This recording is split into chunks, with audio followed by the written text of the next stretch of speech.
방금 교수님으로부터 소개받은 광물공사 이인우라고 합니다.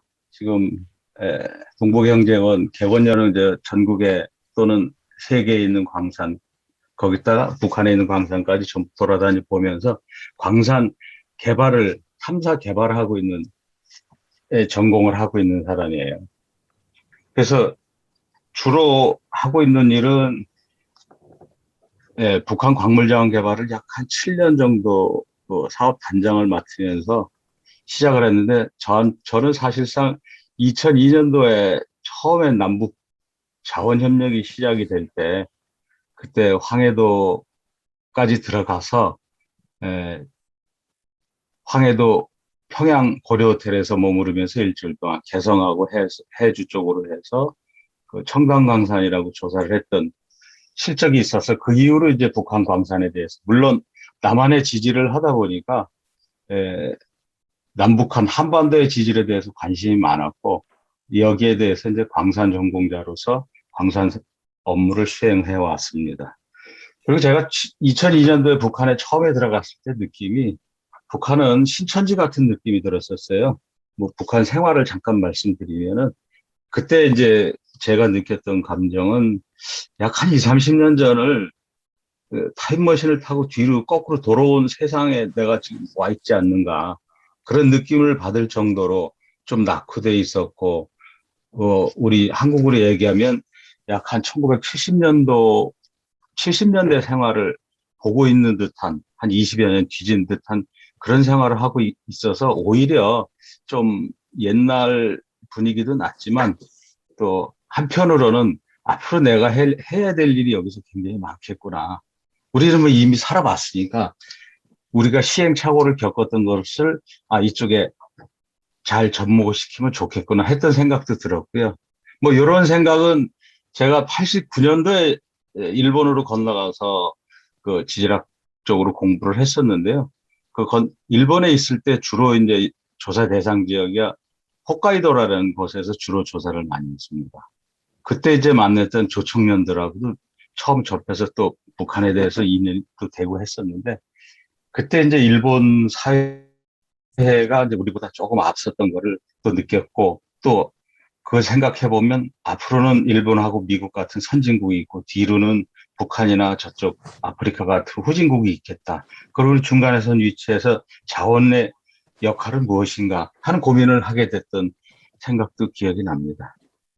그래서 오늘 이제 그러한 경험을 바탕으로 제가 말씀드릴 것은 북한 광물 자원을 어떻게 협력해야 될 것인가, 그 협력 방안, 어떤 광물이 있고 어떤 협력을 해야 될 건가에 대해서 앞으로 여러분들도 이 시대가 열려서 북에 진출하게 된다면 지금까지 광업하면 아마 여러분들은 그 탄광 생각해서 시커멓고 또 힘들고 뭐 이런 걸 많이 생각했습니다만 요즘 광업은 4차 산업하고 연계를 해서 저희 광산 탐사도 드론으로 시작을 해서 드론으로 전체 조사를 하면은 그 컴퓨터나 시뮬레이션 해가지고 광산 개발 계획을 세우는 그런 4차 산업의 일원으로서 광업도 접어들고 있기 때문에 이 광업 하나 자체만으로도 할 일이 많겠지만 그 이후로 광업에 파생되는 사업이 너무 무궁무진하기 때문에 거기에 대해서 한번 이번 기회를 통해서 잠시 머릿속에 넣어주는 건 어떨까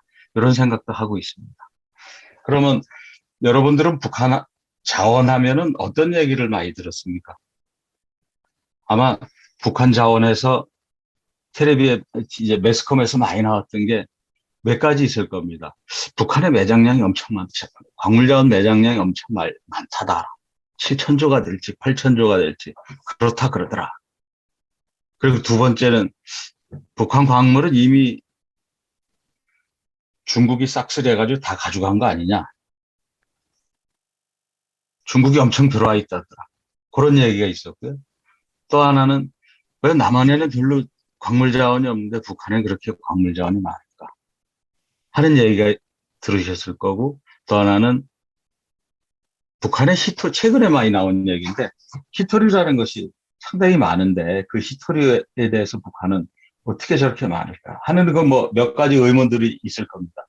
물론 제가 대표적인 거 말씀드렸지만 또 더 의문 나는 거 있으면 추후에 질문을 해주시면 그 사실에 대해서 알고 있는 바를 알려드리겠습니다.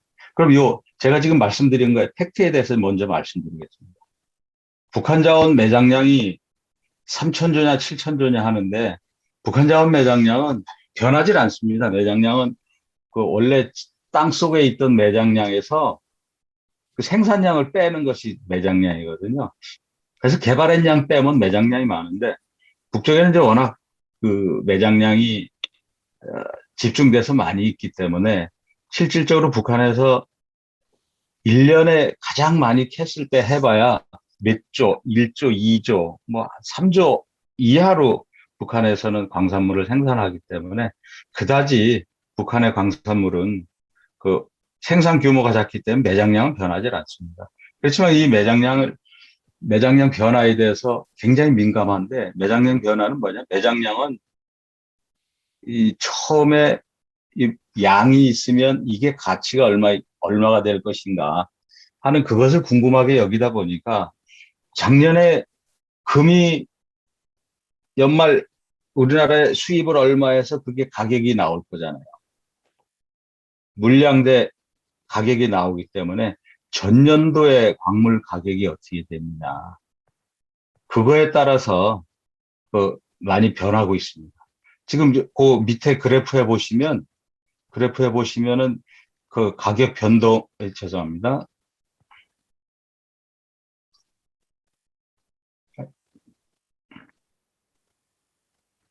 사진 많죠? 제가 휴대폰으로 하다 보니까 잘못 눌렀어요.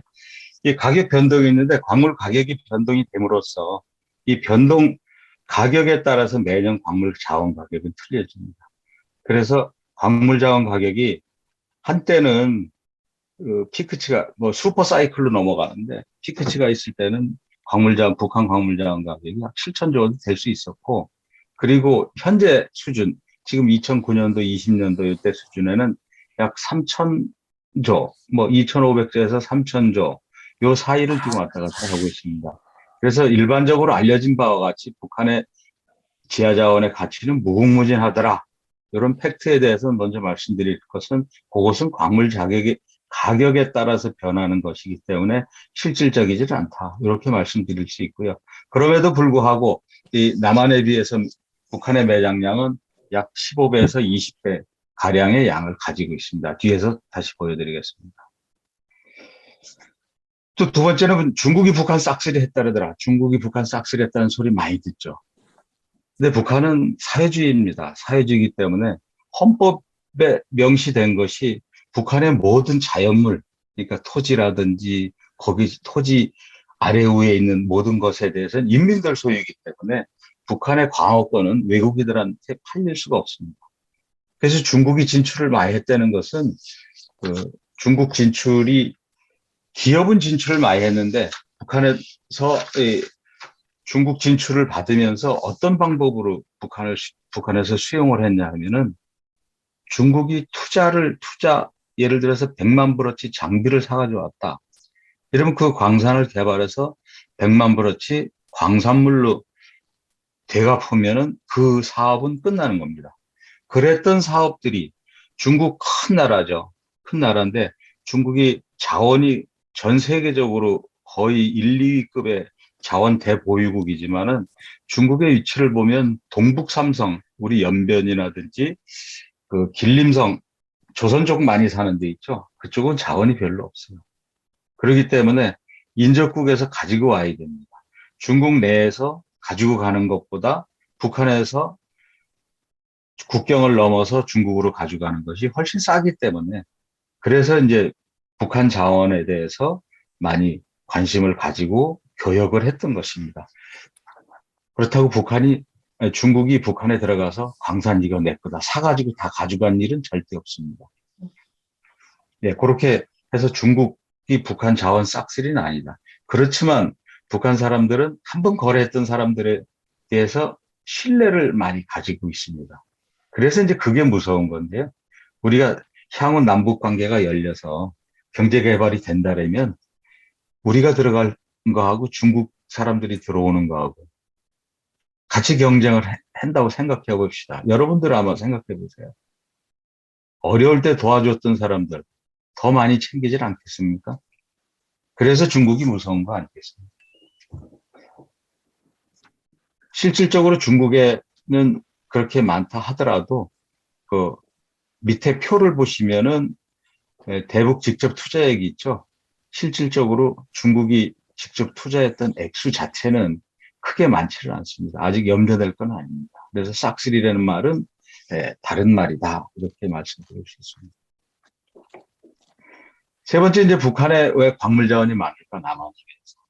제일 왼쪽 그림을 보시면 왼쪽 그림이 한반도 지질도고요. 가운데게 지질 시대를 나타낸 것이고, 제일 오른쪽은 광물이 어떻게 형성이 되느냐 하는 뭐 모식도를 만든 것입니다. 근데 제일 왼쪽에 지질도를 보시면 남한하고 북한하고 광물이 틀리다는 것은, 광물이라는 것은 땅속에 있기 때문에 땅에 틀리다는 얘기입니다. 북한이 남한과 비해서 땅이 오래된 땅이 많습니다. 이 지질 가운데 표에 보시면 북한에서 가장 오래된 땅은 약 지구가 46억, 5억 6억이죠. 지구 나이가. 46억 년으로 봤을 때 북한은 이게 30억 년대 돌들이 많이 있어요. 이 황해도라든지 저쪽 함경남북도, 평안남북도 쪽에 그런 오래된 돌이 많고요. 남쪽은 그 최고 오래된 돌이 25억 년 전이 그 인천 서해안에서 나오고 있는데요. 그와 같이 남한은 젊은 돌이 많기 때문에 지질이 일단 틀려요. 그래서 제일 오른쪽에 그림에서 보시는 것과 같이 광물은 밑에서 그 마그마라는 게 올라와서 그 온도하고 압력이 맞으면 곡이 멈춰지고 곡에 모인 것이 광산이거든요. 그렇기 때문에 오래된 지층에서 광산을 만들 지층들이 많았다. 이렇게 보시는 것도 한 방법일 것 같습니다. 그래서 북한에 왜 광물 자원이 많은가? 남한에 비해서 왜 많은가 하니까 이 남한에 비해서 지층, 오래된 지층부터 현재의 지층까지 연대가 깊고 다양하다. 이래서 광물도 많고 다양할 수 있는 이 한반도 내에서 조건은 그렇게 말씀드릴 수 있습니다. 그리고 요거는 이제 히토류 얘기를 하는데요. 히토류는 뭐 워낙 매스컴에서 많이 나오기 때문에 히토류 얘기를 하는데, 실질적으로 4차 산업에 있어서 지금 여러분들이 보고 있는 화면이라든지 뭐 모든 것이 이 히토류 없이는 지금 만들어지기 어렵기 때문에 그 히토류에 대해서 관심이 많이 있습니다. 히토류 정의라는 거는 여러분들 그 고등학교 때 배운 주기율표 아시나 모르겠죠? 기억나시겠죠? 그 주기율표면 전체 지구에 분포하는 원소 중에서 그 원자번호 57번에서 71번까지 15개하고, 그리고 2개, 원자번호 21, 스칸디움, 그리고 39번 이트륨에서 17개 원소가 히토리라고 합니다. 히토리는 말 그대로 히자가 드물 히자거든요. 드문 흙. 그래서 광산이라는 것은 모여 있는데 이런 원소들이 드물게 있다는 것입니다. 근데 히토리라는 것은 그냥 우리가 가서 바로 캐는 건 아니고, 그림에 보시다시피 광석을 캐서 다 가루로 만들어서 그걸 정광이라는데요. 성분을 높여가지고 완제품까지 만드는 데는 상당한 기술이 필요해요. 북한에 히토리 많은데 남한에도 히토리 있습니다. 근데 이 기술들이 별로 없어요. 북한은 이런 히토리를 가지고 어느 정도 가공 기술을 가지고 있습니다. 아래쪽에 표를 북한은 그럼 어떤 데 히토리 광산이 있느냐? 아래쪽 중간에 그림 보이시죠? 이게 북한의 히토리 광산 분포도입니다. 히토리 광산 분포도는 앞에서 보신 지질도하고 비교를 오버랩을 해보면 전부 오래된 지층에 있어요. 북한 히토리 분포 현황이고, 왼쪽에 보시면 전 세계적으로 히토리의 생산과 매장량에 대해서 나타낸 표인데, 히토리는 뭐니 해도 중국이 제일 많습니다. 중국이 제일 많기 때문에 생산량도 많고, 전 세계 생산량 1년의 생산량이 한 16만 톤, 17만 톤 되거든요. 그중에서 중국이 생산하는 것이 약 12만 톤 이상이 됩니다. 그러다 보니까 히토류를 중국에 전부 의존할 수밖에 없는 그런 상황이 되는 겁니다. 그래서 북한의 히토류는 세계 최다라는 것은 뭐 워낙 정보가 북한에서 어둡긴 하지만 북한의 히토류는 어느 정도는 있고 우리 자체도 히토류 있고 생산 자체는 크게 없습니다. 참고로 오른쪽 아래 그림을 보시면 어떤 광산 노무자가 이런 주머니를 쥐고 가는 거 있죠. 히토류가 저와 같이 히토류라는 것은 모든 것을 다 부숴가지고 거기서 화학약품을 넣어서 아까 얘기했던 17개 원소 중에 들어있는 원소를 빼내는 거기 때문에 이와 같이 엄청난 공해 사업입니다. 그리고 오래된 돌이기 때문에 방사성 원소도 들어있습니다. 그래서 환경 문제가 굉장히 대두되고 있어요. 중국 내에서도 최근에는 한때는 중국에서 히토류를 전 세계 한 90% 이상을 점했는데 요즘 한 70%대를 내려와 있어요. 중국도 이제 환경 문제를 생각한다는 거죠. 그래서 히토류에 대해서는 이렇게 북한이 히토류 세계 최대라. 이거는 다른 말이고요. 요 말이 나왔던 자체는 예전에 북한이 발표한 데이터에 의해 가지고 나왔는데 북한 발표 데이터는 경험상 저희들이 현장에 가서 직접 보기 이전에는 그 신뢰성이 없기 때문에 참고로 말씀드리면 모든 광물은 전 세계적으로 다 됩니다. 유통이 되기 때문에 국제적인 기준이 필요하거든요. 그래서 국제적으로 인정할 수 있는 매장량이 돼야 매장량으로 인정해줘요. 그래서 북한 히토류 광산은 아직까지는 뭐 어느 정도 있는 건 알지만은 세계 최대다 이런 말은 틀린 말이라고 얘기를 할 수 있습니다. 말씀드렸다시피 국내에서는 뭐 히토류 1년에 별로 안 씁니다. 중량해봐야 3,200톤 정도 쓰는데요. 그렇기 때문에 사서 쓰죠. 그리고 그 밑에 거는 이제 북한이 중국으로 수출한 표거든요. 그렇게 많던 히토류가 가공 공장도 북한에는 가지고 있는데 왜 별로 없느냐 하는 거 유추가 될 겁니다.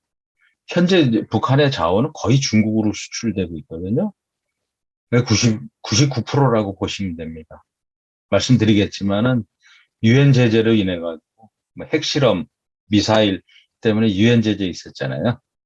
그래서 다른 나라는 수출이 다 통제되지만 중국으로서는 조금씩 나가고 있습니다. 그래서 중국에 수출하는 것을 보면은 북한의 광산물 전체 수출의 통계를 알 수 있습니다. 그래서 중국 해관 통계, 이게 이 세관입니다. 수출입 통계 양을 봐도 금액으로나 물량으로나 북한의 아직 히토류는 크게 발전하고 있지 않은 것을 알 수 있습니다. 다음은 그리고 요거는 이제 한반도 신경제 지도인데 아마 이쪽 북한 관련돼서 강의를 들으시면서 여러 번 봤던 그림일 것 같습니다. 문재인 정부 들어와서 한반도 신경제 지도가 화두였죠. 그 위에 역대 정부의 대북 정책을 보시면 이 북한에 대한 정책은 계속 이어져 왔었습니다. 우리 남북이 교역을 하기 시작한 게 1989년도, 90년도 이때죠. 요쪽 역대 정부를 보면은 노태우 정부에서 77선언 한민족 공동체 통일 방안을 만들면서 이 북방 외교를 시작해서 그때부터 남북 교역은 시작이 됐었습니다.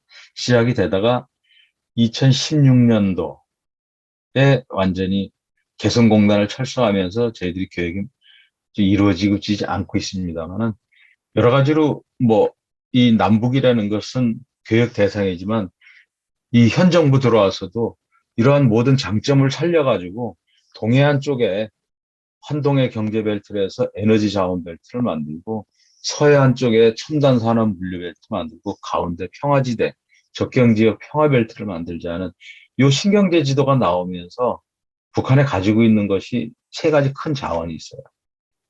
팔 수 있는 게, 돈 벌 수 있는 게. 그게 관광 자원하고 이 어류, 수자원하고 광물 자원입니다. 물론 인적 자원도 들어가겠지만요. 그래서 이 광물 자원 얘기를 할 때도 늘 신경제 지도를 소개를 하고 있습니다. 이 신경제 지도의 바탕이 된 종잣돈을 만들자는 게 광물이에요. 다음. 그리고 이분 기억 아마 경영 하시니까 다 알 것 같으신데 짐 로저스라는 분입니다.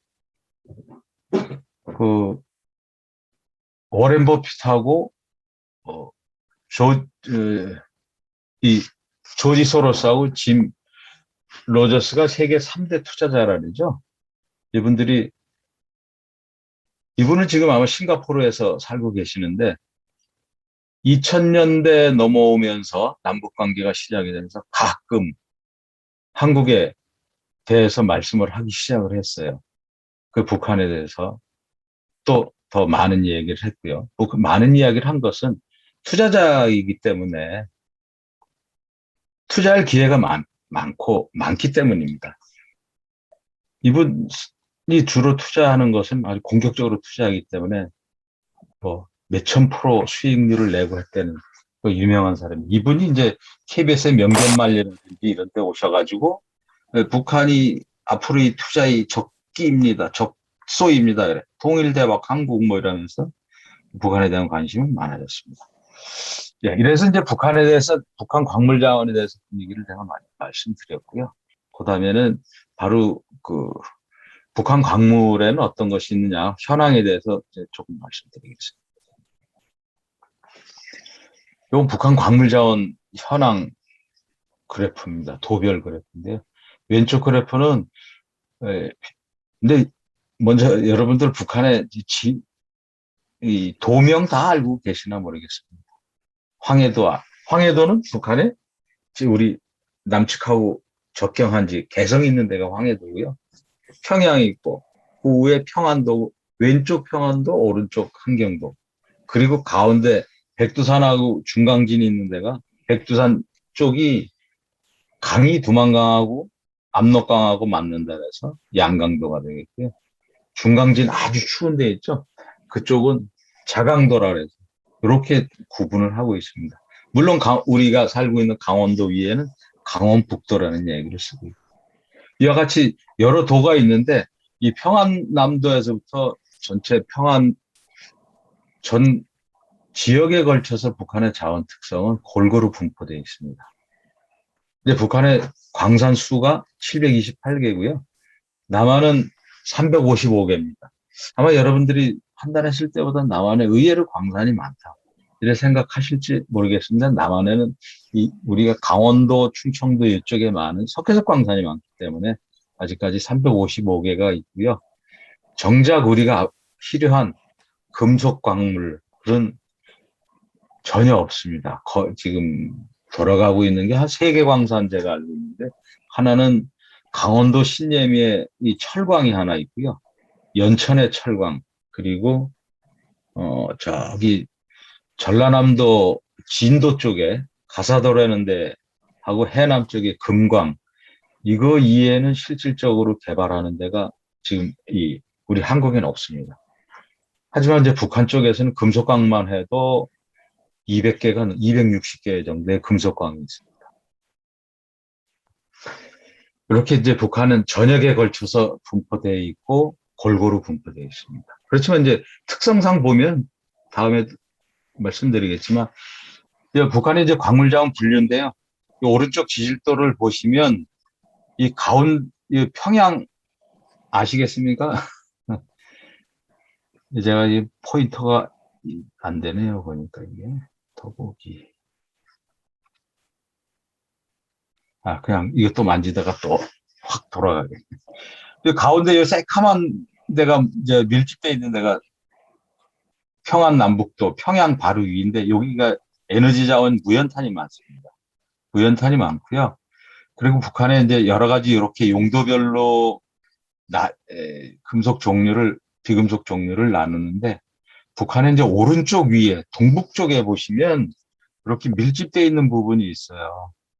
그 원산 위에 그러니까 동해안 쪽에 우리 금강산에서 올라가다 보면 토끼머리로 올라가다 보면 원산 나오고 그 위에 함흥이 나오고 그 위에 단천이 나오고 청진이 나오고 나진선봉 이렇게 쭉 동해안을 따라서 올라가거든요. 근데 여기서 이제 중요시 북한에서 가장 중요시하는 지역은 그 백두산. 여러분 백두산 찾을 수 있으세요 거기서? 백두산이 저 제일 오른쪽 끝에서 올라와서 처음으로 꼬부러진 데가 백두산이고요. 가운데 불쑥 솟은 데가 중강진입니다. 그 백두산 밑에 백두산하고 중강진 그 사이가 북한에서 최대 비철금속 단지입니다. 단지라기보다 비철금속이 많이 나는 곳입니다. 그건 이제 이따가 다시 뒤에서 설명을 드리겠습니다. 그럼 북한 광산은 어떤지, 뭐, 광산 현황에, 전경에 대해서 잠깐 소개를 하겠습니다. 이 전경 보시면, 이건 황해도, 평안남도 순천지구에 있는 직동광산이라는데, 북한의 유수의 광산입니다. 매장량도 뭐, 매덕 1억 8천만 톤 되고, 노무자들 뭐, 싱글벙글 하죠. 오른쪽 보면 대량 생산을 하기 때문에 컨베이어 벨트까지 있어요. 요 무연탄은 우리 한국에도 직접 들어왔던 남북교역 시에 들어왔던 것인데 요 양은 워낙 탄이 좋아가지고 칼로리가 한 6,500, 600칼로리가 됩니다. 우리 지금 동해 강원도에서 캐내는 석탄 칼로리는 한 4,000 전후가 되는데요. 여기는 6,000이 넘습니다. 그래서 요 탄은 주로 중국 수출, 그 평양 시내 북창 화력발전소라든지 평양 시민을 위한 발전용 탄, 그리고 수출탄, 그렇게 하는 직동탄광입니다. 다음은 그 함경북도에 있는 무산철광입니다. 무산시의 아시아 최대 철광이라고 보시면 되고요. 요 그림에서 보시다시피 지금 현재 채광장만 한 6km 정도, 채굴장만. 노천 채광인데 요 매장량 자체도 한 13억 톤 정도 되는 아주 유수의 철광입니다. 더군다나 아까 말씀드렸다시피 이 중국 동북 삼성에는 이 철광 자원이 많이 없어요. 그렇기 때문에 아주 이 무산 철광이 주요 공급원이 돼 있고 북중 교역에 있어서 우리 조선족들이 이 무산 철광에서 철광을 가져다가 중국의 퉁화강 처리되는 데 팔아서 수익을 올리는 사람들이 제법 있습니다. 그리고 물론 우리 포스코라든지 현대제철도 이 광산의 광석을 가져오려고 계속 노력을 하고 있는 것으로 알고 있습니다. 다음은 요거는 이제 마그네사이트라는 광산입니다. 이 단천 마그네사이트 광산인데요. 요게 2007년도에 이 한국 조사단이 들어가서 방문했던 광산입니다. 이 마그네사이트가 뭐에 쓰는 물건인가 하면 쉽게 얘기하면 금속으로 보면 마그네슘 물 추출하는 가장 용이한 암석이에요.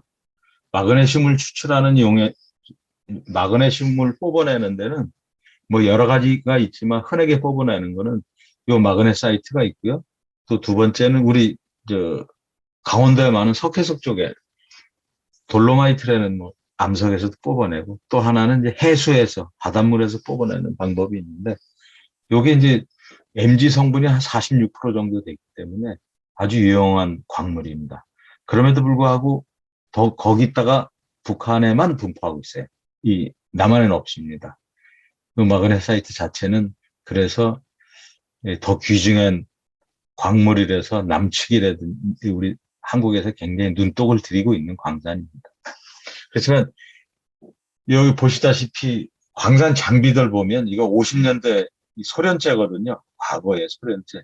아주 낙후되어 있어서 생산성이 굉장히 떨어지는데 우리 한국에서 이 광산 진출하려는 진출 방안을 보면은 이런 설비 바꿔주고 그 설비에 대해서 투자한 액수만큼 돈을 받아오는 그런 수순으로 요걸 할 수 있습니다.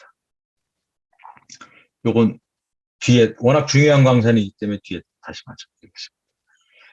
요거는 우리 한반도에서 가장 춥다고 하는 중강진 있죠. 중강진에 분포하는 3월 5일 동광입니다. 동광인데 그 밤에도 작업을 하고 좋은 트럭도 보이고 시설도 괜찮고 하죠. 그리고 중국이 투자했기 때문에 그렇습니다. 요즘 우리가 이제 중국 투자 광산이라든지 해외 투자 광산, 그리고 소위 북한의 광산을 지금 볼 수 있는 방법은 위성밖에 없지 않습니까? 그 위성으로 이래 보면은 이 개발이 된 광산이 있고 안 된 광산이 있거든요. 그래서 역추적을 해보면 99%가 좀 개발이 됐다 하면 외국인 투자가 들어가. 특히 중국 투자가 들어가서 개발해서 생산품을 가져가는 광산. 이렇게 찾아볼 수 있습니다. 이건 3월 5일 동광산이고요.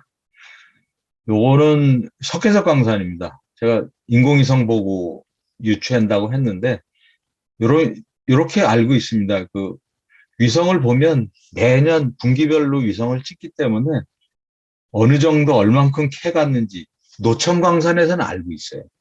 갱내 들어가는 건 잘 모르지만 노천 광산의 광산은 요즘은 이와 같이 이 위성 사진하고 컴퓨터 시뮬레이션으로 광산 생산량 다 보고 있습니다. 이런 것들을 아마 여러분들이 해야 될 관리자로서의 나중에 역할이 아닐까요? 순천 시멘트 광산입니다. 북한에서 아마 매스컴에서도 순천 광산은 북한의 고위급들이 가끔 현지 지도를 나가고 할 정도의 대형 광산입니다. 그 다음에는 이제 이런 북한의 광물 부포가 있었으니까 우리는 왜 북한하고 협력을 해야 되나, 협력 필요성에 대해서 말씀드리겠습니다. 한국하고 북한하고 이 광물 자원에 대해서 또 광물 자원과 관련된 경제에 대해서 이 장단점을 쭉 비교해 놓은 표입니다. 그 한국 먼저 간단하게 빨간 줄만 말씀드리겠습니다. 세계 5위권의 광물 수입 국가입니다. 우리나라 광물 수입 엄청 해요. 자원은 없는데. 왜 그럴까요? 우리나라는 세계적 수준의 제일 밑에 보시면 세계적 수준의 광물 수요업체가 있어요. 포스코 있죠? LS니코 있죠? 고려아연, 포스코 캠텍, 뭐 이렇듯이 원자재를 가지고 와서 제품을 만들어서 다시 파는 그런 사업을 저희들이 하기 때문에 세계 5위권의 광물 수입국가가 되고 있습니다. 그리고 세 번째 보면 에너지 및 금속광 해외 전량에서 수입합니다. 99% 수입합니다. 아까 조금 전에 말씀드렸다시피 금속광산 3개, 정선, 연천, 해남에 3개 들어간다고 했는데 그거 우리 산업에 거의 역할을 못하고 있습니다. 아주 그냥 미량에 그치기 때문에 전체적으로 봤을 때는. 우리가 얼마 수입하는지 알아요? 우리나라 경제 1년 예산이 한 500조 넘었죠. 우리 올해 예산이 500조 넘은 것 같은데. 광물 수입하는 게 1년에 한 35조, 30조를 넘었습니다. 그래도 뭐 광물 수입이 굉장히 많은 나라예요. 예산에 비해서. 그래서 해외 전량 의존해서 그거를 수입을 해서 가공을 해서 나왔다시피 글로벌 판매를 하기 때문에 그 글로벌 판매 경험하고 네트워크 구축을 가지고 있는 것이 한국의 장점이 되고요. 북한은 광산물 수출 비중이 제일 높아요. 30%에서 50%. 1년 총 수출액 중에 한 30%에서 50%를 광산물이 차지하고 있습니다. 너무 아깝죠. 원료 광물이 나가기 때문에. 이 정도 수출 비중이 높고요. 두 번째, 국민생활 GDP 전체 비중 뒤에 보여드리겠습니다. 약 12%. 우리는 뭐 0. 몇 프로인데 여기는 12%를 차지할 정도로 굉장히 많아요. 그리고 광물, 무연탄, 아연, 마그네사이트 뭐 이런 것들은 세계적일 만큼 양이 많이 있습니다. 그래서 요렇든 다광종을 가지고 있고 양이 많습니다. 이렇기 때문에 북한이 광물 자원에 대해서 큰 소리를 치는데 그럼에도 불구하고 우리 장비가 일을 하는데 아직까지 북한은 인력 중심 채광을 하고 있습니다. 이 해외 업체들이 투자한 데는 포크레인이라도 새 거 들어와서 트럭에 실어주고 하는데 아직까지 갱내 채굴하고 갱내에서 이 작업을 할 때는 현장에 가봐도 사람들이 다 채굴 합니다. 그래서 사람들 인력 중심 채광이고 장비 시설 인프라가 굉장히 낙후되어 있습니다. 광물이 많이 있으면 뭐합니까? 구슬도 서말이라도 꿰어야 보배잖아요. 그래서 이 북한에서는 원하는, 우리가 해줘야 될 거. 그러니까 결국은 남북 협력이라는 것은 서로 합이 맞아야 되는 얘기거든요. 그래서 이런 특징을 가지고 있습니다. 말씀드렸다시피 이 그림은 이제 GDP 대비 북한에서는 약 12%대가 되고요. 북한 광물 자원의 잠재성은 금속 같은 경우에는 우리보다는 매장량 규모로 봤을 때 한 50배 많고, 비금속 9배, 석탄 27배가 많습니다. 이와 같이 광물 자원은 굉장히 풍부하게 가지고 있습니다. 요 그림은 북한이 이제 요 그래프를 보시면 뭐 여러분들 이거 자세히 보셔야 될 것 같은데, 제일 왼쪽 오른쪽 그래프 보시면 막대 그래프하고 꺾은선 그래프 있죠. 가장 눈에 띄는 거 제일 위에 꺾은선 그래프 중에서 파란색 그래프. 저게 북한 광산물이 어디에 파느냐. 중국 의존도입니다. 중국 의존도인데 최근에 뭐 2010년도 이후에는 거의 99%, 99.5%까지 다 점유하고 있는 게 중국입니다. 이 피크가 처음에 2005, 6년도에 확 올라갔다가 다시 2010년대에 확 올라가서 쭉 나왔죠. 좀 뭐 이벤트가 있었던 건데, 첫 번째 이벤트는 2006년도에 북한이 핵실험해서 그때부터 이제 일본도 빠져나오고, 원래 남북 간 교류 플러스 일본하고도 교류가 많았습니다. 그때 이제 일본인 납치 사건 뭐 이게 대두되고 되면서 손이 끊으면서 한국하고 일본에 수출이 안 되니까 중국으로 하고 올라갔고요. 그다음에 2010년도 이후에는 계속된 핵실험, 한국의 2010년도 5.24 조치 뭐 등 더불어서 이 서방 세계로 핵과 미사일이 있는 한 서방 세계로 팔기를 어려워졌다. 이래서 접경 지역인 중국으로 팔아야 되겠다 해서 의존도가 점점 높아진 거고요. 가운데 이제 점선 그래프 중에서 빨간 거는 이 초록색, 녹색 막대 그래프가 총 무역 수지인데, 거기서 이제 광물이 차지하는 비율, 요거를 보시면 되겠고, 요 리전들을 보시면 이해가 되실 것 같습니다. 그리고 오른쪽 그림은 원 그래프가 보이는데, 요거는 북한이 어디를 수출하느냐. 중국으로 99% 수출하는데, 그렇다고 중국 전역 가는 건 아닙니다. 뭐 앞에서도 말씀드렸다시피 북한의 자원은 중국의 접경 지역에서 거의 소진되고 있습니다. 더군다나 이제 이 오른쪽에 보시면 무연탄이 많이 수출이 되어 있는 걸 알 수 있고, 위쪽 보시면 아연하고 철광이 많이 수출이 되는 걸 볼 수 있습니다. 그러니까 이와 같이 광물은 거리에 의해서 좌우되기 때문에 광물 판매 단가가 가까운 곳에 파는 것이 수익이 좋기 때문에 이와 같이 접경 지역에서 사용을 하고 있습니다. 그리고 도표 두 개는, 하나는 그 2019년도 북한 무역 동향인데, 2016년도부터 유엔 제재가 본격화되면서 광물 수출, 모든 수출이 다 줄었습니다. 광물 수출도 줄었고 수출 무역 규모도 줄었죠. 한때 광산물은 2016년도에 14억 6천만 불까지 광산물을 수출했었는데 2019년도에 보니까 3천만 불 수출을 했더라고요. 3천만 불 수출이라는 것은 그 접경 지역에서 보따리 이상 정도의 교류 물품 가격밖에 안 됩니다. 그래서 그 정도 됐고요. 그 밑에는 이제 과거 2016년도 생산량이 2014년도에 발표한 생산량인데, 북한 생산량은 수출이 있을 때 내수는 기본적으로 맞추고 수출이 있을 때는 좀 늘어나는. 그럼에도 불구하고 양 자체는 뭐 크게 많지는 않습니다.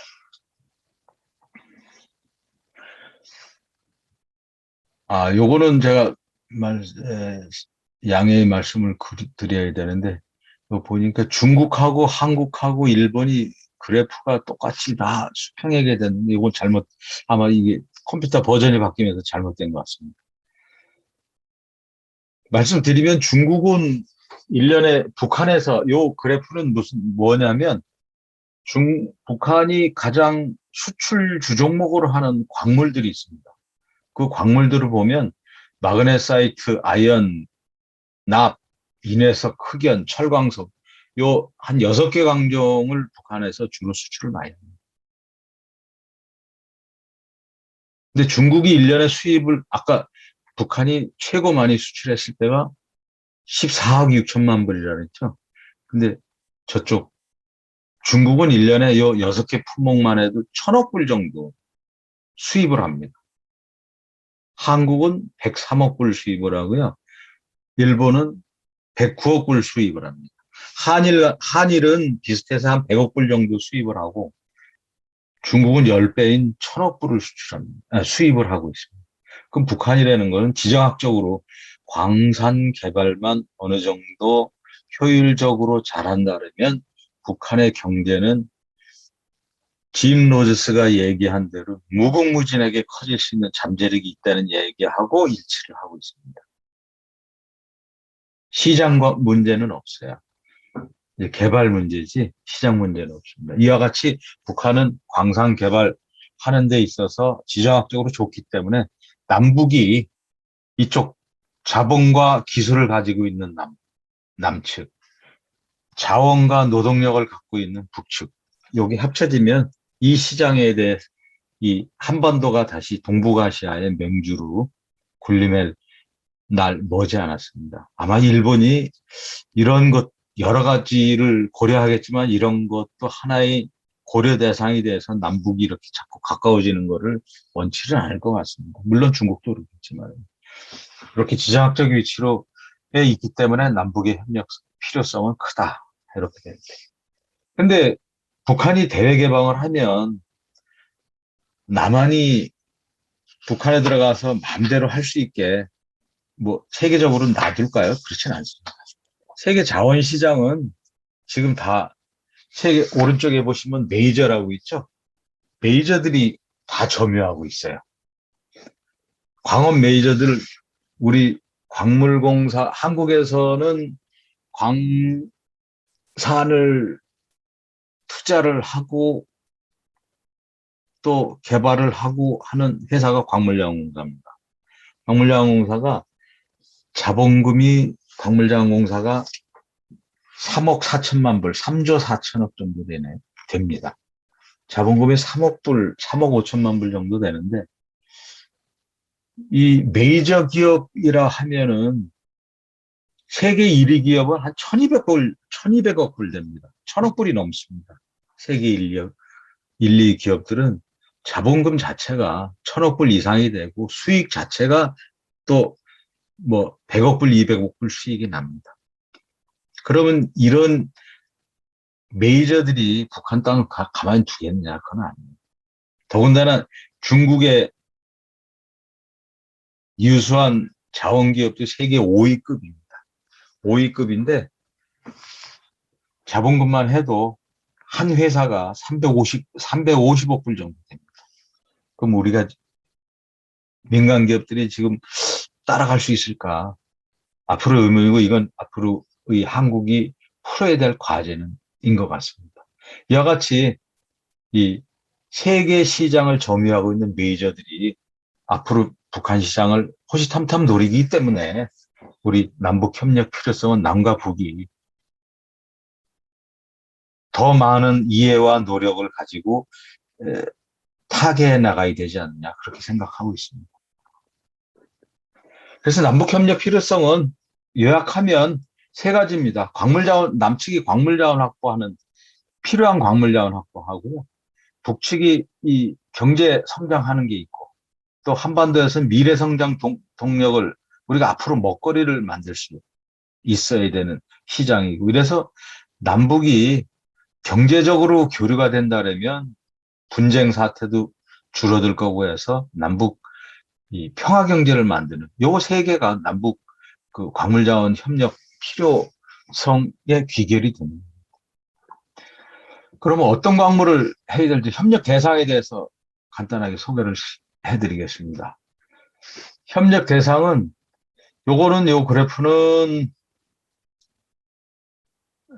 지금까지 2016년 이전까지 남북이 교역했던 겁니다. 89년도부터 교역 상황인데 전체적인 교역률 광산물 교역은 이제 피크치가 나왔지만 그럼에도 불구하고 우리가 광산 진출을 하지 않았을 때도 남북이 교역을 했었고 그 위에 지금 이게 PPT 문제로 지금 안 보이는데 남북 협력이 활발하게 이루어졌을 때 2006년도에 남북 그 경제 추진 협의회가 있었거든요. 그때 북측 대표단하고 남측 대표단하고 자원개발 대상으로 협력을 하셔서 서로 광산을 가지고 만나서 서로 사랑의 짝대기를 만들어 봤는데 거기 거의 뭐 일치하지는 않고 맥광산이 있었습니다.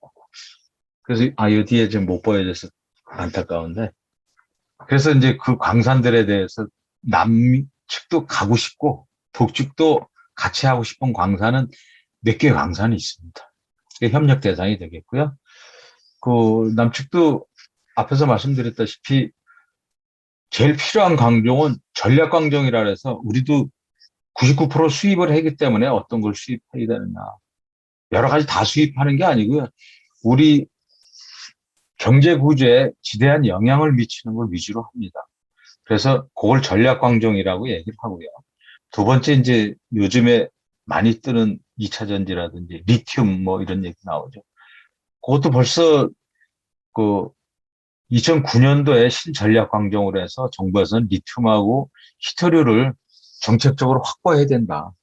그래서 신전략 광종으로 만들었고 그리고 요즘 희소금속 모든 곳에 다 쓰는 희소금속에 대해서 이 세 가지 광종에 대해서는 우리가 전 세계 어디를 가서 찾아야 되는 광종이거든요. 더군다나 가장 가까운 북측 있기 때문에 이런 광종들이 북측하고 해야 됩니다. 북측해야 되는데 말씀드렸다시피 북한도 우리한테 이거 다 줄 수는 없어. 그냥 우리하고 하고 싶은 것만 해. 이래서 북측도 제시를 하는데 그 제시 광선은 몇 개 안 됩니다. 그리고 이 표는 말씀드렸다시피 우리가 세계 5위 수준이에요. 세계 소비 순위가. 광물 하면은 뭐 일상적으로 우리 피부에 와닿지 않기 때문에 우리가 뭐 세계적인 위치가 어느 정도 될지 아마 생소해서 하셨을 것인데 실질적으로 광물 소비라는 것은 지금 세계 5위급이다. 이것도 조금 떨어져서 요새 한데 세계 3위까지 올라갈 수 있을 정도의 우리는 기반 시설을 갖추고 있어요. 뭐 히토류는 요 화면 보시면 요새 요 서울신문 3일째 나온 것도 이같이 히토류 대전인데 뭐 히토류에 대해서는 아마 그 이슈만 던지고 말씀드렸기 때문에 넘어가겠습니다. 그래서 종합적으로 봤을 때 우리도 무적정 할 수는 없는 거고요. 이 자원을 담당하는 전문가로서 우리가 찾아서 할 수 있는 이용 가능성을 따져봤을 때 여러 가지 한국하고 북한 입장 수요 측면, 공급 측면 봤을 때 협력 대사 강종은 우선적으로 이게 나옵니다. 왼쪽 아래 보시면 무산철강 같은 철, 연화연, 동, 무연탄, 마그네사이트, 히토류 이렇게 나오는데 아마 북한은 이 철, 연화연, 동, 무연탄, 마그네사이트까지는 어느 정도 얘기가 될 것 같은데 히토류는 잘 모르겠습니다. 히토류는 대신 그래서 우리가 히토류 진출을 하기 위해서는 초기부터 탐사 단계부터 투자를 하는 식으로 들어가지 않으면 아마 허락하기 힘들 것 같은데 그럼에도 불구하고 반드시 해야 되는 광종은 이렇게 됩니다. 협력대사 광종입니다. 그 협력 방안에 대해서 말씀드리겠습니다. 북한에 이제 뭐 왜 우리가 북한하고 광물 자원 협력을 해야 되나? 그리고 북한에 어떤 광물 자원이 있느냐? 그리고 그러면 그 광물 자원에서 뭐를 할 수 있느냐? 이런 거를 많이 봤죠. 지금까지 이제 살펴봤는데 앞으로 해야 될 협력 방안은 위해서 과거에 무엇을 했냐를 살펴보면은요, 과거에 우리가 북한하고 광물자원 협력 굉장히 말이 많이 나와서 많이 했는 것 같로 오해를 하는데, 실질적으로 북한하고 사업을 한 거에 대해서는 이렇게 열 손가락 안에 들어갑니다. 위에 부분은 광물자원공사가 공기업이기 때문에 이 정부를 대표로 해서 시범 사업 또는 그 공동 사업을 우리가 참여를 했던 거고요. 밑에는 민간 사업자들이 했는데, 민간 사업자들은 광산의 대규모 투자가 어렵기 때문에 소규모 자본을 주고 1,000만 불, 그러니까 예를 들어서 그 천성 탄광 같은 경우에는 1,000만 불에 대한 부두 설비를 해주고 천성 탄광이라는 데서 탄을 1,000만 불어치를 가지고 오는 계약을 한 거고요. 용광 석재, 송악 석재는 요거는 석산 개발입니다. 석산 개발이기 때문에 요 투자비 자체가 1,000만 불, 뭐 2,000만 불 이렇게 작습니다. 우리 제루의 정천 흑연광산은 665만 불을 투자를 했거든요. 그래서 광산 투자, 민간 투자하고 정부 투자인데 우리가 알고 있는 것보다는 훨씬 적게 협력을 해왔었습니다. 그래서 말씀드렸던 정촌광산, 황해도 정촌에 있는 회사입니다. 여기 한국광물자원공사가 지분이 50%, 북한의 명지총회사가 지분이 50%인데 각각 665만 불 투자를 해서 2003년도에 시작을 해서 2007년도에 공사를 완공을 해서 완제품, 이 그림 밑에 사진 보시면 완제품까지 다 반입을 했는데 2010년도에 오이사 조치라는 게 있었어요. 그 천안함 폭침으로 인해서 북한하고 관계가 안 좋아져서 5월 24일 날 이명박 정부 때 오이사 조치를 해서 남북 경제 교류를 중단시킨 적이 있습니다. 그걸로 인해서 저희 그 정청광산 우리가 직접 개발해서 제품을 가지고 온 것이 한 2년 정도 되고 아쉽게 중단된 바 있습니다. 그렇지만 현재 이 광산은 우리도 위성으로 보면 광산 개발은 계속 하고 있는 현상입니다. 여기 단천 마그네사이트 광산인데 2007년도에 조사 갔던 거예요. 이거 우리 조사단 사진인데요. 조사 갔던 건데 뭐 조사 갔던 뭐 그렇게 좋았던 마그네사이트 광산이지만 밑에 보시면 우리가 해야 될 일인데 도로 안 좋죠. 장비 노후화돼 있죠. 가공 설비 노후화돼 있죠. 우리가 앞으로 해야 될, 다 고쳐서 써야 될, 투자해야 될 그런 방안입니다.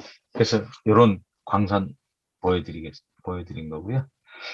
광물자원 협력 방안은 뭐 앞으로 우리가 2000년대 들어와서 불과 한 10여 년이지만 북한에 그래도 수십 개의 광산을 현장을 다니면서 북한 광산에 대해서 장단점을 광물공사에서는 파악을 했었습니다. 직접 광산도 운영해봤고 이래서 나왔던 경험상 이렇게 전력부터 해서 경영까지 여러 가지 그 투자 사례를 본 장단점이 있어요. 그래서 요거를 근거로 해서 협력 방안을 만들어 나가는데요. 광물자원 협력 방안으로 스와트 분석을 한 겁니다. 강점과 약점이 있고 기회와 위협이 있는데 이 검정색은 이제 북한 쪽이고 파란색이 남한 쪽이라고 보시면 됩니다. 이 스와트 분석 결과 공격 전략으로서는 북한의 광산 단위로 가가지고는 앞으로 판판이 당할 우려가 크다. 인프라가 안 돼 있기 때문에. 인프라 중에서 전기가 잘 안 먹기 때문에. 뭐 자세하게는 여기에 대해서 자세히 말씀드리자면 시간이 많이 갈 것 같은데 뭐 여튼 우리가 100원을 가지고 공사를 딱 들어가면 항상 150원, 200원 이렇게 들었던 경험이 있어요. 이게 무슨 얘기냐면 전기가 100볼트라 했는데 100볼트가 안 들어가요. 주파수가 60Hz라 했는데 60Hz가 안 나와요. 그럼 설비 안 들어가거든요. 전기가. 이와 같이 뭐 이런 인프라가 굉장히 열악하기 때문에 광산 단위로 들어가는 것보다 앞으로 어떤 단체적으로 집단으로 들어가는 단지로 들어가서 북한이 큰 소리 못 치게. 또 어떤 정치적인 상황이 있어도 바로 중단 안 되게. 물론 여기 우리 개성공단도 빠져나온 아픈 경험이 있지만은 개성공단을 거울 삼아가지고 우리 남북간이 할 수 있는 사업, 또 다자간들이 할 수 있는 사업 여러 가지를 구성을 해서 자원 특구형 단지로서는 공격적으로 들어가자. 그리고 인프라가 굉장히 낙후되어 있으니까 협력 방안으로서 인프라 지원하는 쪽으로 가자. 세 번째는 앞으로 현재 탐사 안 한 광산들이 많기 때문에 전략적으로 남북이 합동으로 탐사를 해서 처음부터 참여를 해서 가지고 오는 쪽으로 가자. 이런 세 가지 협력 방안을 만들어냈습니다. 스와트 분석 결과. 그래서 이 그림은 이 지하 자원을 가지고 인프라도 할 수 있고 기술 개발, 가공시설, 광산장비, 또 뭐 농촌 상하수도 사업 같은 그 현대화 사업이라든지 그래서 협력 장애 요소와 이 정부 또는 공기업의 역할을 가지고 비즈니스 모델을 도출하고자 했습니다. 이 도출 결과는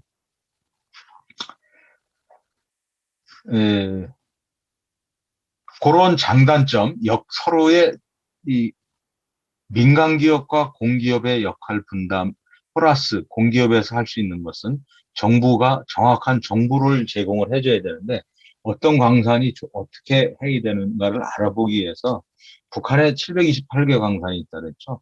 북한 전체의 광산을 가지고 하나하나 다 그룹핑을 해가지고 검토를 했어요.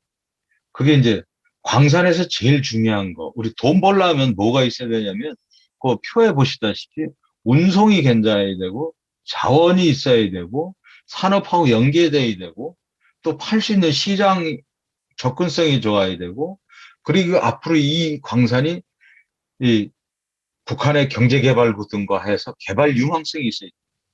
그래서 이 다섯 가지를 저희들이 5점, 그러니까 다섯 가지 인자를 가지고 5점 척도로 해서 다 분석을 했어요. 예를 들어서 운송 인프라 같은 경우에는 무상광산이 있다 하면 무상광산에서 가장 가까운 항구가 어딘가, 철도가 어딘가 해서 그걸 GPS로 다 계산을 해서 이건 청진항이 제일 가깝다. 이런 청진항까지 계산을 딱 합니다. 그러면 뭐 한 108km, 110km 정도 나오고. 그래서 30km에서 50km, 50km까지는 5점, 50km에서 100km까지는 4점. 또 그 그룹 단계별로 점수를 줘서 유망광산, 유망지구를 다 찾았어요. 그 오른쪽 그림 보시면 이 둥근 원표 있죠? 둥근 원표는 그래도 북한을 지역 균형을 고려하면서 나름 광산으로 북한 주민들을 일깨우고 개발하려면 어떻게 그룹핑을 해서 광산 개발을 하고 그 광산에 따른 단지를 개발해서 북한을 일으킬까? 그런 생각을 가지고 만든 겁니다. 그래서 이렇게 만들어서 전국을 30개 이 광물 클러스터를 만들고요.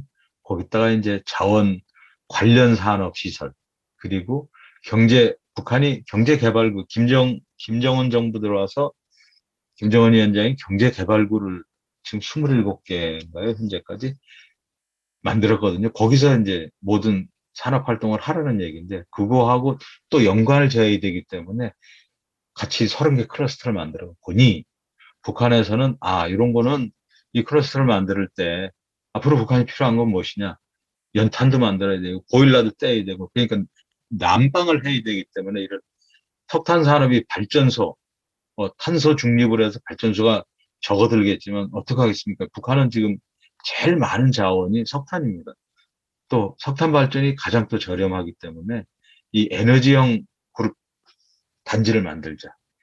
그리고 이 한경도를 중심으로 해서는 단천 쪽에 금속이 많이 나는 곳은 금속만 캐서 우리가 채광을 해서 물건만 원광석만 가지고 오지 말고 거기서 직접 재련까지 다 해서 제품을 만들어서 글로벌 마케팅을 해서 같이 뭐 5대5로 나눈다.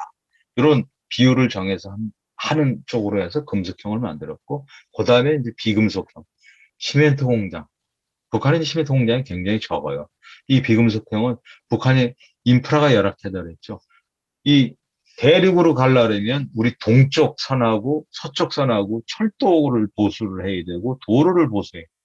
거기 인프라 굉장히 소요됩니다. 그래서 인프라형은 주로 시멘트 광산을 개발하는 거를 우선으로 해서 뭐 골재라든지 거기 필요한 광산물을 만드는 비금속형을 만들고, 그래도 이 안쪽에 자강도 저쪽 평안북도 내륙 이런 내륙 쪽에는 뭐 특별하게 점수도 낮고 그걸 크게 할 게 없다 그러면 거기서 특화 사업을 시켜가지고 복합형으로 해서 귀중품은 아무리 거리가 멀어도 그 단가 비용이 떨어지는 법. 예를 들어서 저 사막에 금광을 발견하면 금 캐서 헬기로 날르면 되는 거고, 근데 거기 석탄광 개발했다 그래서 헬기로 날릴 수는 없잖아요.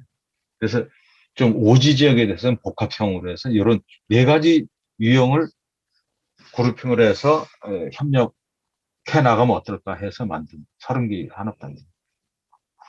그럼 이게 다 할 수는 없고요. 우리가 점차적으로 현실적으로 어떻게 할 것이냐. 단계적으로 들어가자.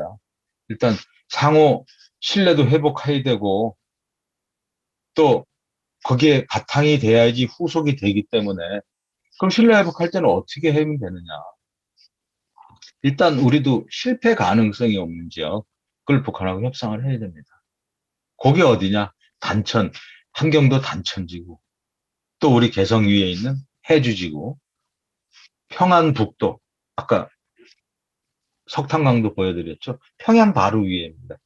평안남도 북부, 그리고 청진, 무산철강 재련소 있고 한 청진 쪽, 요 네 개 지구를 1단계로 클러스터를 만들어서 자원 복합 산업 단지를 외국인도 포함해서 단지를 만들어 가지고 자원 협력을 해 나가자는 것이 1단계고, 그리고 2단계 요것이 성공하게 되면 앞으로 광물 종류도 다양하게 해서 2단계 또 중장기로 20개에서 30개를 클러스터를 만들어 보자 하는 것이 앞으로 우리가 광물 자원을 담당한 사람들이 향후에 해야 될 일은 광물 자원 그 자체가 아니라 광물을 원료로 한 산업 원료를 직접적으로 우리가 확보를 하고 북한 경제를 활성화할 수 있는 남북 윈윈 전략이 아닌가 이렇게 생각을 하고 있습니다.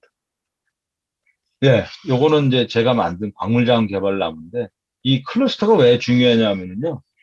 광산 개발한다면 뭐 광산만 하나 개발하는 게 아니고요.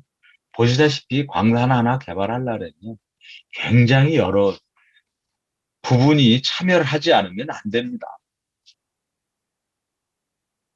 우리 이제 공기업만 보더라도 광물공사 하나 들어가서 되는 거 아니에요. 일단 제일 시급한 거 부지 조성해야 되죠. 그런 LH공사에 들어갑니다. 그래서 부지 조성. 전기, 한국전력 들어가요. 물, 수자원공사라든지 이렇게 다 정부에서 통합해서 일괄적으로 단독 플레이를 하지 말고 한꺼번에 들어가서 해야 되는 것인데, 이것이 우리나라뿐만 아니라 전 세계 선진국들이 아프리카라든지 중남미라든지 후진국에 진출을 했을 때 하는 종합적인 방안입니다. 그쪽에 인프라를 갖춰주게 하고 대신 반대급부로 자원을 가지고, 그러기 때문에 복합적인 나무라 그래서 광물자원 개발나무라고 표현을 해도 될 것 같습니다. 처음에 광업으로 시작했지만 요것들이 계속 파생해서 하는데, 실질적으로 이런 사업들이 뒤에 사진을 보여드리면 요게 이제 세계 4위급의 요즘 2차 전지에 많이 쓰는 니켈 광산입니다. 자, 아프리카 남아공 오른쪽에 보면 마다가스카르에는 희귀 동식물 나와서 TV에 많이 나올 것 같은데, 그 마다가스카르에서 하는 니켈 광산이에요. 제일 왼쪽 오른쪽 위에 보면 광산 전경입니다. 그 가운데 사진이 이제 채광을 하는 건데, 이 광물이라는 게 무조건 굴 속에 들어가서 하는 것만은 아니에요. 이와 같이 저런 풍화된 지표면에 니켈이 들어있어요. 이거 아마 히토리도 아마 되게 비슷해요. 예, 중국에서 대량 생산하는 히토리도 저런 타입입니다. 이 풍화광상이라 그러거든요. 그래서 이렇게 해서 저 공장 지었죠. 이게 다 한 패키지예요.